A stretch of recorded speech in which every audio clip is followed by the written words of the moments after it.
పోగా next day మేము 4:30 గంటలు మహిళలో నిల్చున్నా కూడా మాకు మాట్లాడే అవకాశం ఇవ్వకుండా మళ్ళీ అవాకులు చవాకులు పేరే ప్రయత్నం చేస్తున్నారు.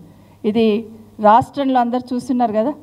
మరి నిజంగానే ఈరోజు మాట తప్పు దొలిరిందని చెప్పి ఇమీడియట్గా కేటీఆర్ గారు స్పందించిన సంస్కారం ఎక్కడ?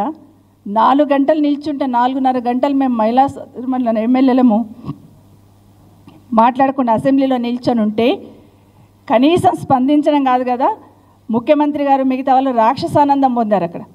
నిజంగా చాలా బాధ అనిపించింది.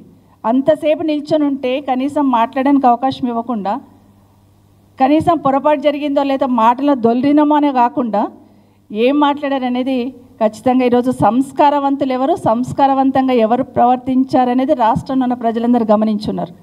నిజంగానే సంస్కారవంతంగా మాట్లాడిన మాటలు ఎవరు మాట్లాడున్నారు, సంస్కారం తప్పి ఏ విధంగా ప్రవర్తించున్నారు అనేది ఈరోజు రాష్ట్ర ప్రజలందరికీ తెలిసింది.